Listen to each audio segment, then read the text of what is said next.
वो देखो दोनों दोनों बहन भाई, उनका पापा उनको खाना खिलाने आया। कैसे खिला रहा खाना।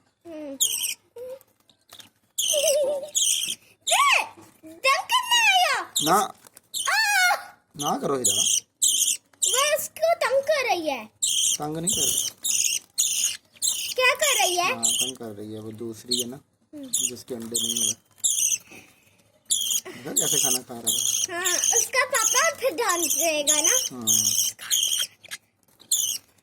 क्या है?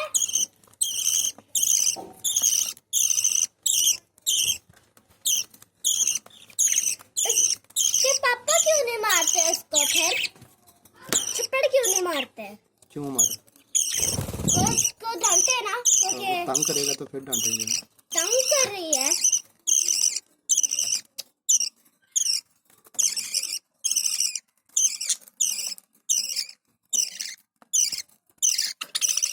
तुझे ना मैं मार दूंगी, तुम्हारे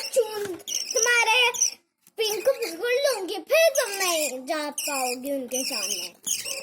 फिर ये मत कहना कि मुझे क्यों मेरे पर को पकड़ा है। फिर ऐसे ही झेलते फिर रहना, फिर देखना क्या करोगी तुम। मैं तुम्हारा क्या करूंगी, चूड़न मैं आके मार दूंगी तुम्हारा।